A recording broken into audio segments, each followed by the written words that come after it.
मोठ्या अडचणीत आहे. शेतकरी मोठ्या अडचणीत असल्यामुळे शेतकऱ्याला आज सरसकट 2 लाखापर्यंत कर्जमाफीची जी सरकारने घोषणा केली ती सरसकट व्हायला पाहिजे होती. त्याच्यात कुठलेही निकष नियम अटी लावायला नव्हते पाहिजे. आपण प्रत्येक ठिकाणी शेतकऱ्याची ज्या वेळेस वेळ येते शेतकऱ्याला काही द्यायचं असेल त्यावेळेस तुम्ही असं मनापासून देत नाही. त्याच्यात इतक्या निकष लावता इतक्या अटी घालता कारण की कमीत कमी शेतकरी वाचला पाहिजे हे यांचे धोरण असते. यांचे धोरण सरकारचं धोरण हे शेतकऱ्याचं मरण आहे आतापर्यंत. अरे तुम्ही काय निर्यातीचे धोरण राबवले ते अतिशय चुकीचे धोरण राबवले. ज्यावेळेस आमच्या शेतकऱ्याला 2 पैसे भाव मिळतो त्यावेळेस तुम्ही निर्यात बंदी करायची. ज्यावेळेस आमच्या शेतीमालाला भाव मिळायला लागतो त्यावेळेस तुम्ही बाहेरून माल आयात करायचा. अरे कसं राज्य तुम्ही चालवता.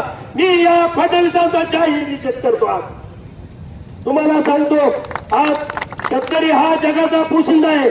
शेतकऱ्याच्या जीवावर हा देश हे राज्य हे जग चालतंय. शेतकरी हा एक दाण्याचे 1000 दाणे करायची ताकद शेतकऱ्यामध्ये. एक दाणा पेरला तर त्याचे 1000 दाणे होते.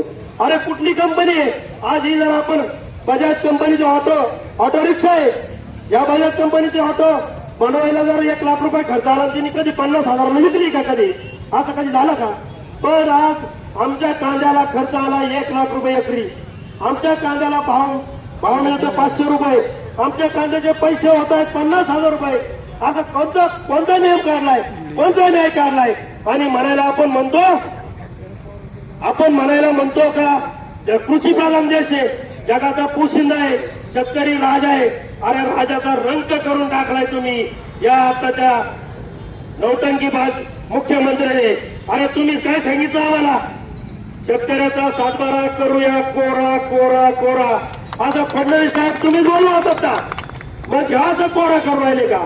या 7-12 कोरामध्ये 10% सुद्धा शेतकरी बसत नाही. तुम्ही काय केलं? तुम्ही या बँकांचा ठेका घेतला. कर्ज माफी नाही तुम्ही कर्ज वसुली करून राहिलेली एक प्रकारची. आमच्या राज्याचे उपमुख्यमंत्री एकनाथ शिंदे साहेब जर मुख्यमंत्री असते तर सरसकट कर्जमाफी झाली असते. तुम्हाला सांगतो भाऊ एकनाथ शिंदे साहेब सारख्या माणसाची आज या राज्याला गरज आहे. म्हणून तुम्हाला सांगतो या फडणवीसांना सांगतो येत्या 2 दिवसात जर तुम्ही नियम चेंज केला नाही तर आमची शेतकऱ्याची फौज वर्षा बांगल्यावर घेऊन आल्याशिवाय राहणार नाही. आम्ही सर्व शेतकरी 15 तारखेपर्यंत जर ही कर्जमाफीच्या नियमात बदल झाले नाही तर आम्ही सर्व शेतकरी घेऊन वर्षा बांगल्यासमोर जाऊन त्या ठिकाणी उपोषणाला बसू. टाकला जातो आणि तुम्ही त्यांच्या भूलथापाला बळी पडता. आधी सगळ्या खाऊन कटोरी खाऊन झाली का मग म्हणायचं मटण जरा व्यवस्थित नव्हतं. या देशामध्ये अतिशय आणीबाणीची परिस्थिती आलेली आहे. सरकार तुम्हाला घाबरायला तयार नाही.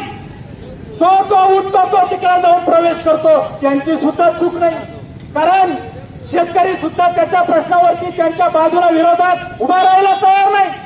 आज गावागावामध्ये चर्चा असते आंदोलन व्हायला पाहिजे आणि तू खरी बस उतरून धडान पडून तिथं आम्ही उन्हामध्ये जाऊन आंदोलन करतो. हा फॅन लावून एसी लावून तिथं कूलर लावून वाकडा तिकडा होऊन पडणार आणि इथं आम्ही नगर मनमाडवरती येऊन आंदोलन करणार. ही वस्तुस्थिती आहे. भावांनो येणारा काळ भयानक आहे कारण येणाऱ्या काळामध्ये तुमच्या बाजूला लढायला कोण तयार होणार नाही. त्याला वाटतं सत्तेमध्ये गेलं पाहिजे कारण लढणाऱ्या माणसाच्या मागे आता माणसं उभी राहायला तयार नाही. तुमच्या बाजूने कोण बोलायला तयार नाही. आज फडणवीसांनी जी कर्जमाफी जाहीर केली त्याच्यावरती 10 लाख रुपये कर्ज आहे. त्यांनी 2 लाख भराय 8 लाख भरायचे 2 लाख घ्यायचे. अरे 8 लाख जर भरायला असते तर त्याला आधीच भरले असते ना. 2 लाखासाठी कशाला बसला असता हातपाय कुठे. पण आता आपल्याला स्वस्त बसून जमणार नाही. फेसबुक वरती व्हॉट्सअप वरती चॅटिंग करून जमणार नाही. अगदी तिकडे इंस्टावरती रील बघून जमणार नाही. जर का तुम्ही बाहेरच पडणार नसेल तर आमच्यासारखे कार्यकर्ते लढणार किती दिवस. आम्ही सुद्धा आता इथून पुढे जर का लोकांना गरज असेल तरच आंदोलन करणार आहे. अरे तुमचे कर्ज माफ होणार. तुमच्या लेकरा बाळाचं शिक्षण कसं होणार ही काळजी तुम्ही करा. आम्ही किती दिवस लढणार. आम्ही इथं मात्र गौरीला येऊन आंदोलन करणार आणि तुम्ही मात्र घरी बसणार. आता हे काळ गेलेलं आहे. आता ही लढाई शेवटची आहे. या सरकारला आमचं सांगणं आहे तुम्ही हुकुमशाहीकडे देश घेऊन जाऊ नका. अगदी इंदिरा गांधींच्या काळामध्ये सुद्धा क्रांती घडलेली होती. तुम्हाला सुद्धा पायाखाली तुडवायला लोक मागे पुढे पाडणार नाही, पण ह्याला वेळ लागणार आहे. तुम्ही जर का बघत असाल विरोधकांवरती ईडी सीबीआय वापरून त्यांचा आवाज दाबला जातोय, ते तुमच्या बाजूला बोलले नाही पाहिजे अशी व्यवस्था निर्माण केली जाते. अगदी नोकरदाराला काही फरक पडत नाही, त्यांचे काय चूक आहे? तुम्ही शेती करता, तुमची चूक आहे. तुम्ही त्यांना फुकट गाव घालता, ही आपली चूक आहे. म्हणून जर का तुम्हाला तुमची कर्जमाफी करून घ्यायची असेल, सातबारा कोरा करून घ्यायचा असेल, तर येणाऱ्या काळामध्ये आंदोलनाची तीव्रता वाढवावी लागेल. एवढंच या ठिकाणी बोलतो आणि थांबतो. जय हिंद, जय महाराष्ट्र.